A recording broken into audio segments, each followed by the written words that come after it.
Berbicara mengenai pemanfaatan tenaga nuklir, tidak terlepas dari tugas Badan Pengawas dalam melakukan pengawasan.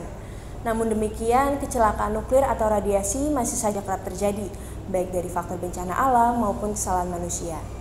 Tidak terkecuali di Indonesia, hal tersebut menjadi tantangan tersendiri bagi Bapeten.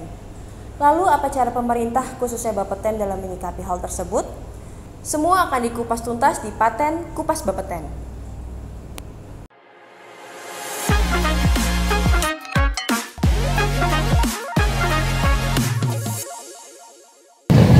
Selamat pagi Bapak.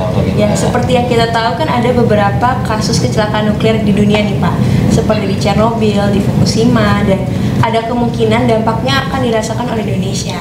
Nah, apa yang dilakukan pemerintah Indonesia, khususnya Bapeten, terkait hal tersebut?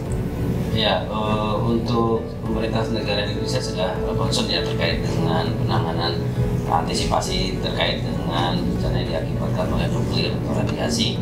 Ya, salah satunya misalkan ada instruksi Presiden nomor 4 tahun 2019, salah satunya mengantisipasi kalau ada kecelakaan radiasi atau nuklir.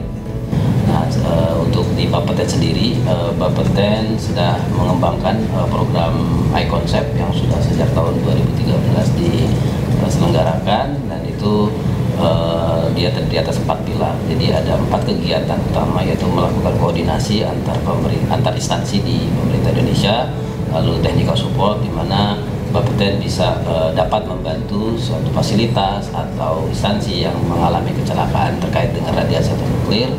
Lalu juga ada peningkatan kapasitas, yaitu kita melakukan pelatihan-pelatihan terkait dengan para petugas yang berada di lapangan. Dan yang terakhir, pengembangan infrastruktur. Ya, infrastruktur ini salah satunya adalah pengembangan pemantauan radioaktivitas lingkungan, di mana dia melakukan semacam berfungsi dua ya. Dia sebagai early warning system, lalu yang kedua juga sebagai baseline data. Nah, sistem ini kita sebut dengan IRDMS, Indonesia Radiation Data Monitoring System. Oke, nah tadi Indonesia sudah menyiapkan dan bahkan membangun IRDMS ya Pak ya. Nah itu akan berfungsi pada saat situasi normal maupun saat kecelakaan. Sebenarnya seberapa penting sih Pak pengawasan radioaktivitas lingkungan ini dilakukan, terutama pada saat normal? Ya, berdasarkan data yang ada di Indonesia bahwa pemanfaatan zat radioaktif ya cukup banyak. Mungkin bisa kita lihat data di Balis Bapeten gitu ya. Terus juga ada beberapa fasilitas nuklir yang ada di Indonesia seperti di Serpong, Bandung, dan Jogja. Ada reaktor terbesar di Asia Tenggara, dan di sini memiliki potensi yang cukup besar. Oleh karena itu perlunya ada sistem pemantauan radioaktivitas lingkungan. Ini menjadi penting sebagai pemantauan rutin gitu. Artinya kita memiliki baseline data di mana kita bisa melihat perkembangan dari peningkatan paparan dari tahun ke tahun gitu. Nah, terkait dengan kecelakaan nuklir yang ada di Chernobyl misalkan, yang ada di Fukushima misalkan pada tahun 2011.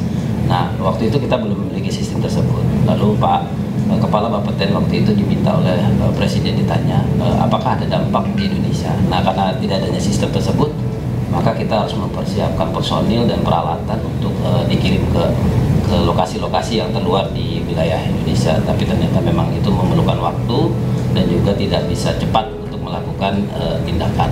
Oleh karena itu, dengan adanya sistem ini mempercepat sistem kita di dalam memantau dan juga mengetahui deteksi dini terhadap ancaman-ancaman seperti adanya transboundary risk dari kecelakaan-kecelakaan baik yang terjadi maupun di masa lalu.